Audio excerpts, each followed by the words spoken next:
Good morning दोस्तों। Career planet YouTube channel पर आपका स्वागत है।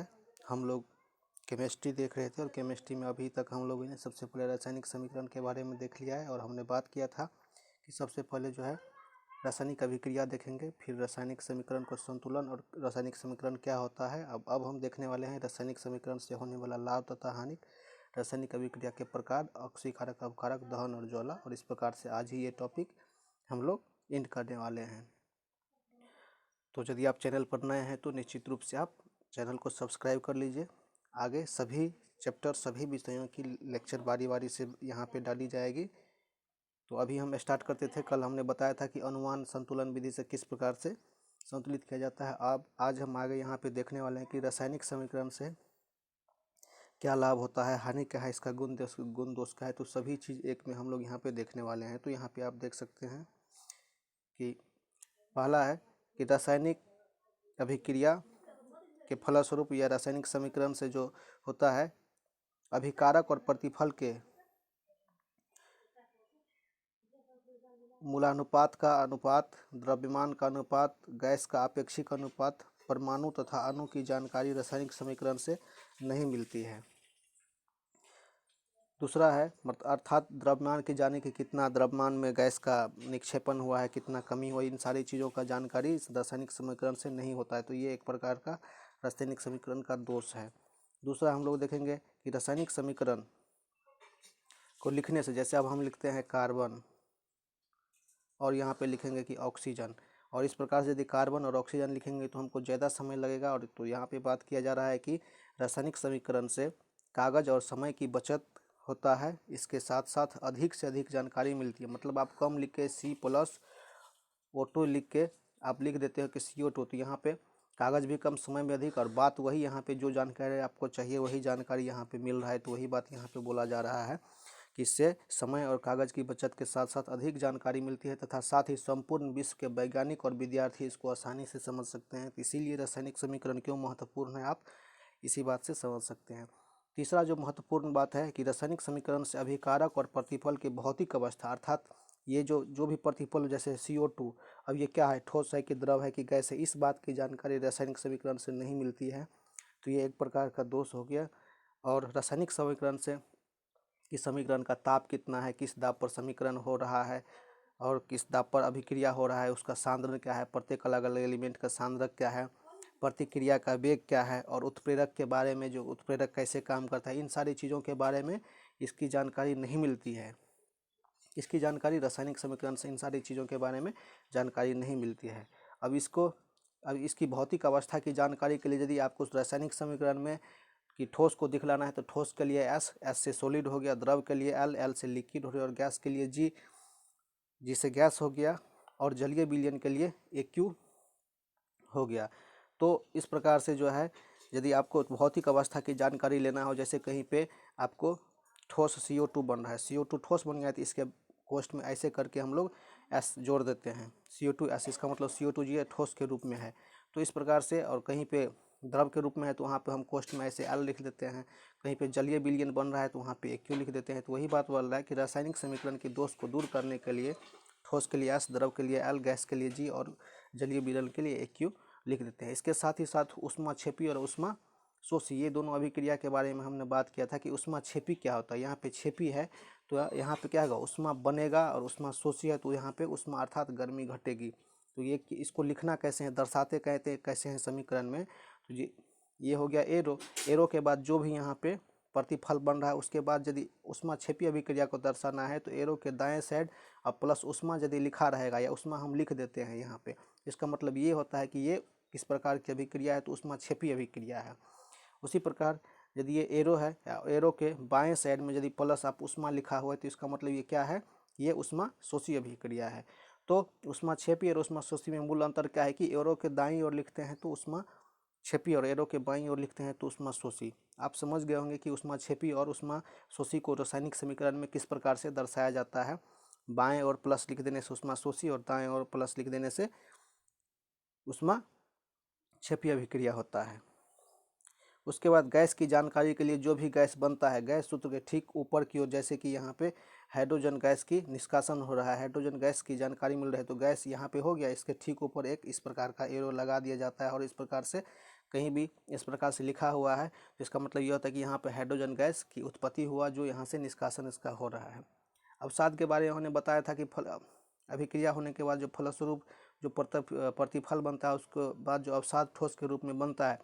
कहीं भी अवसाद बनता है जैसे कि NH4Cl2, ये अवसाद के रूप में है, तो उसको दर्शाने के लिए नीचे, अर्थात गैस को दर्शाने के लिए आप ऊपर में एरो लगाएंगे, और अवसाद जो होता है ठोस के रूप में, उसको दर्शाने के लिए एरो आप नीचे की ओर लगाएंगे।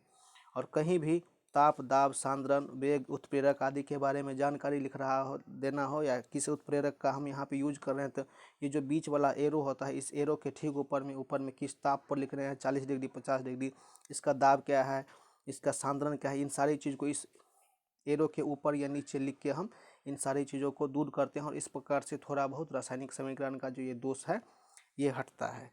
अब नेक्स्ट जो टॉपिक है हम लोग का अब है वो है रासायनिक समीकरण के प्रकार। यहाँ पे देखिए रासायनिक अभिक्रिया के प्रकार है, तो सबसे पहले यहाँ पे हम देखेंगे कि संयोजन अभिक्रिया क्या होती है। तो यहाँ पे हम आपको बताते हैं कि वैसा अभिक्रिया जिसमें दो या दो से अधिक पदार्थ मिलकर यहाँ पे एक पदार्थ का निर्माण करता है, जिसका ये जो नए पदार्थ है उसका गुण इन दोनों पदार्थ के मूल गुणों से भिन्न होता है। क्योंकि रासायनिक समीकरण में बताए थे, रासायनिक अभिक्रिया में बताए थे कि जब दो पदार्थ मिलकर एक तीसरा पदार्थ बनता है, तो तीसरा पदार्थ का जो गुण होता है बाकी दोनों पदार्थ के गुण से अलग होता है। यहीं पे देखिए, अब यहाँ पे ये रासायनिक अभिक्रिया है, ये समीकरण के बारे में हमने जानबूझ के यहाँ पर नहीं लिखा है। अब कार्बन प्लस ऑक्सीजन एरो यहाँ पे लिखा हुआ, एरो लिखने के, एरो प्लस कार्बन डाइऑक्साइड, इस चीज़ को दर्शाने के लिए हमको थोड़ा सा जगह और लिखना भी ज़्यादा पड़ा है, समय भी ज़्यादा लगा है। तो रासायनिक समीकरण क्या हम आपको बताते हैं। यहाँ कार्बन का संकेत C होता है, ऑक्सीजन का क्या होता है O2, और इस प्रकार से हम क्या लिखते हैं CO2।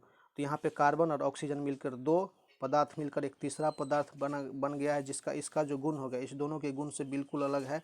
और ये एक प्रकार का दो पदार्थ मिलकर जब केवल और केवल एक पदार्थ का निर्माण करता है, तो उस प्रकार का अभिक्रिया को क्या बोलते हैं, तो उस प्रकार की अभिक्रिया को हम लोग संयोजन, अर्थात दोनों, संयोज का मतलब होता है जोड़ हो जाना, दोनों संयोजन अभिक्रिया में मिलके एक पदार्थ बनाता है। फिर नेक्स्ट एग्जाम्पल है कि मैग्नीशियम और ऑक्साइड को आप जोड़ते हो तो क्या बनता है, मैग्नीशियम ऑक्साइड। अब यहाँ पे हम मैग्नीशियम प्लस O2 को जोड़ते हैं, तो यहाँ पे MgO2 हो जाता है, MgO2 हो जाता है, MgO2 हो जाता है। तो ये भी रासायनिक समीकरण हो गया। और ये किस प्रकार का, ये भी एक यौगिक, एक पदार्थ, यहाँ पे दूसरे पदार्थ, यहाँ पदार्थ का बात करेंगे तो चाहे तत्व होगा या चाहे यौगिक होगा। तो पहला तत्व मैग्नीशियम और दूसरा तत्व ऑक्सीजन, दोनों मिलकर एक यौगिक बना लिया। कौन सा यौगिक बना लिया, तो यौगिक होता है मैग्नीशियम ऑक्साइड। तीसरा है लोहा और गंधक मिलकर आयरन सल्फाइड या फेरस सल्फाइड का निर्माण करता है। तो जब संयोजन अभिक्रिया क्या हुआ कि जब दो पदार्थ मिलकर केवल और केवल एक पदार्थ का निर्माण करता है, यहाँ भी दो चीज़ मिलकर एक पदार्थ का निर्माण किया, यहाँ भी दो चीज़ मिलकर एक पदार्थ का निर्माण किया, जो नए पदार्थ का गुण बाकी दोनों के गुण से अलग होता है। तो इस प्रकार की अभिक्रिया का नाम संयोजन अभिक्रिया दिया गया है। अगला है अपघटन अभिक्रिया। वैसा अभिक्रिया जिसमें किसी यौगिक के अणु के टूटने से दो या दो से अधिक सरल यौगिक बनते हैं। अब यहाँ पे देखिए, यहाँ पे बताया जा रहा है कि किसी यौगिक के टूटने से, कोई भी यौगिक है अर्थात ये बड़ा वाला भाग टूटकर कम से कम दो अलग अलग भाग में बन जाएगा, तो उसी के बारे में बता रहा है। ये कौन सा अभिक्रिया कहलाएगा, अपघटन अभिक्रिया। इससे पहले वियोजन अभिक्रिया कौन था, पहला एगो टूटेगा तो दूगो जुड़ेगा तो एक बनेगा संयोजन में, और ये अपघटन है जिसमें एगो टूटेगा तो दूगो बनेगा। यहाँ पे देखिए, यहाँ पे कैल्शियम कार्बोनेट को जब गर्म करते हैं तो क्या बनता है, कार्बन डाइऑक्साइड और कैल्शियम ऑक्साइड बनता है। तो इस चीज़ को हम यहाँ पे देखते हैं।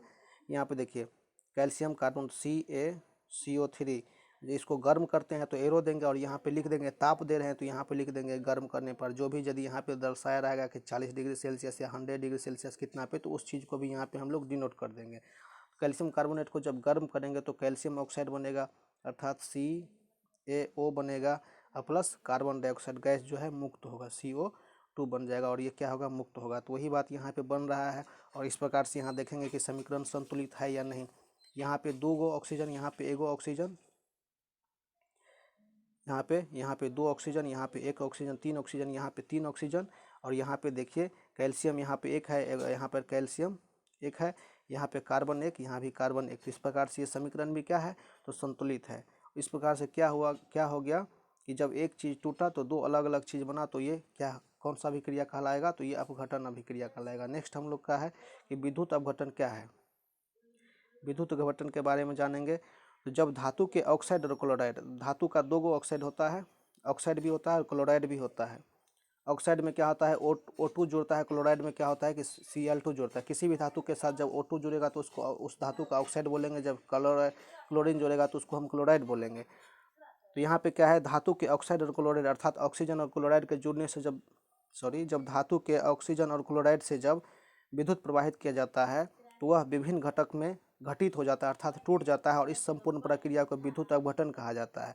क्या हुआ इसका मतलब, इसको उदाहरण से देखिए। द्रवीभूत अर्थात जो भी द्रव के रूप में सोडियम क्लोराइड होता है, क्लोराइड से विद्युत धारा जब प्रवाहित किया जाता है तो क्या होता है कि सोडियम और क्लोरीन में विघटित हो जाती है। अब यहाँ पे देखिए, अभी हमने बताया था कि समीकरण में जो भी आप काम कर रहे हैं, उत्प्रेरक कितना ताप दे रहे हैं, कितना इसमें जो है उत्प्रेरक क्या काम कर रहा है, उसको एरो के ठीक ऊपर दर्शाते हैं। तो यहाँ पे देखिए, जब 2NaCl अर्थात सोडियम क्लोराइड ये द्रव के रूप में है, जब इसमें विद्युत धारा प्रवेश किया जाता है अर्थात पानी मिला हुआ है, विलयन के रूप में है, तो क्या होता है कि Na+ में और Cl- में जो है विघटित होता है, जहाँ Na कैथोड पर होता है और क्लोरीन जो है एनोड पर होता है। ध्यान रखना है, कैथोड वाला चीज़ प्लस होगा और एनोड वाला चीज़ माइनस में होता है यहाँ पे। तो इस चीज़ को आपको ध्यान रखना है। और ये क्या क्या कहलाया, संपूर्ण प्रक्रिया विद्युत अपघटन। आप डायरेक्ट याद रखिए, किसी भी विलयन में जब आप विद्युत धारा प्रवाहित करते हैं तो उसका जो विघटन अलग अलग प्लस और माइनस में जो टूटता है तो उसको क्या बोलते हैं हम लोग, विद्युत अपघटन बोलते हैं। एकल विस्थापन अभिक्रिया, वैसा अभिक्रिया जिसमें किसी यौगिक में उपस्थित परमाणु या परमाणु के समूह द्वारा दूसरे परमाणु के समूह द्वारा विस्थापित कर दिया जाता है, उसे एकल विस्थापन अभिक्रिया कहते हैं। ये विस्थापन का मतलब क्या है कि एक के साथ दूसरे को विस्थापित करके कुछ न कुछ नया पदार्थ बनाया जाए। अब यहाँ पे एक एग्जाम्पल आप देख रहे होंगे, यहाँ पे लोहा है फेरम और यहाँ पे कॉपर सल्फेट CuSO4 है। इस दोनों को मिलाकर क्या बना दिया है, फेरस सल्फेट, और प्लस में कॉपर धातु यहाँ पे निक्षेप के रूप में यहाँ पे बच रहा है। यहाँ पे देखिए फेरस, यहाँ पे फेरस है, लेकिन यहाँ पे विस्थापन किसके साथ कर लिया, CuSO4 के साथ करके नया चीज़ बना लिया। और ये जो कार्बन यहाँ से जो है Cu बच रहा था, Cu को यहाँ पे बल रहा है, मतलब एक दूसरे के साथ विस्थापित करके नया पदार्थ बनाता है। तो उसको हम क्या बोलते हैं, उसको हम बोलते हैं एकल विस्थापन अभिक्रिया। उम्मीद करते हैं कि इस चीज़ को आप समझ गए होंगे, अर्थात इसको इसके साथ और इसको अलग से हम लिख देते हैं। तो इस प्रकार की अभिक्रिया को जो है एकल विस्थापन अभिक्रिया कहते हैं। अब है उभय विस्थापन अभिक्रिया। उभय विस्थापन अभिक्रिया क्या होता है, वैसा अभिक्रिया जिसमें दो यौगिक अपने आयन का, किसका आयन का मतलब क्या है, तो उस पर क्या चार्ज क्या है, पॉजिटिव है कि निगेटिव है, कौन सा चार्ज है, आयन का आदान प्रदान करके नए यौगिक का निर्माण करता है, तो उसे हम उभय विस्थापन अभिक्रिया कहते हैं। अब यहाँ पे देखिए, सोडियम क्लोराइड यहाँ पे है और यहाँ पे क्या है, सोडियम क्लोराइड AgNO3 है। जब ये दोनों मिलकर AgCl और NO3 में बनता है, उसी अभिक्रिया को यहाँ पे आयन के रूप में जो है अलग अलग रूप से दर्शा दिया गया है। और यहाँ पे जो है आयन का जो है, इसका आयन इसके साथ चल गया Ag के साथ, और Cl का आयन जो है Ag का जो है NO3 के साथ चल गया है। इस प्रकार से आयन का जब आदान प्रदान होगा तो वह विस्थापन, और परमाणु का जब विस्थापित होगा तो यहाँ पे एकल विस्थापन अभिक्रिया होता है। नेक्स्ट है उदासीनीकरण अभिक्रिया। वैसा प्रक्रिया जिसमें कोई अम्ल किसी भस्म के साथ अभिक्रिया करके लवण और जल बनाता है तो वह उदासीनीकरण अभिक्रिया कहलाता है। अब यहाँ पे देखिए, हाइड्रोक्लोरिक अम्ल है और सोडियम हाइड्रोक्साइड क्या है, सोडियम हाइड्रोक्साइड एक भस्म है। ये दोनों जब मिलता है तो सोडियम क्लोराइड अर्थात लवण बनाता है जो हम लोग खाते हैं, और जल का निष्कासन करता है। यहाँ पे आप देख पा रहे होंगे। और फिर उसी प्रकार यहाँ पे H2SO4 सल्फ्यूरिक अम्ल है, पोटासियम हाइड्रोक्साइड जो है यहाँ पे भस्म है, तो K2SO4 ये भी एक लवण है और यहाँ पे भी जल बन रहा है। तो डायरेक्ट याद रखना है कि लवण, अम्ल और भस्म जब मिलता है तो क्या बनता है, लवण और जल मिलता है। तो इस प्रकार के जो लवण और जल जब बनेगा, इस प्रकार की अभिक्रिया को हम उदासीनीकरण अभिक्रिया कहते हैं। प्रकाश रासायनिक अभिक्रिया क्या होता है कि यह वैसा रासायनिक अभिक्रिया जो केवल प्रकाश की उपस्थिति में ही घटित होता है, प्रकाश के उपस्थिति के बिना इसकी कल्पना भी नहीं किया जा सकता, प्रकाश रासायनिक अभिक्रिया कहलाता है। यहाँ पे देखिए, हाइड्रोजन क्लोरीन गैस को जब सूर्य की प्रकाश में रखा जाता है तो हाइड्रोजन क्लोराइड का निर्माण होता है, जबकि अंधेरा में कोई अभिक्रिया नहीं होता है। तो इस चीज़ को हम ऐसे लिख सकते हैं यहाँ पे, हाइड्रोजन और क्लोरीन गैस यहाँ पे हम लिखते हैं, और यहाँ पे जो है सूर्य के प्रकाश लिखते हैं। तो सूर्य प्रकाश है तो यहाँ के एरो के ऊपर में लिखना पड़ेगा सूर्य प्रकाश, तो H2Cl2 यहाँ पे जो है सो बनेगा। लेकिन जब इसी को अंधेरा में सूर्य प्रकाश नहीं देंगे तो यहाँ पे ये दोनों अभिक्रिया नहीं करेगा।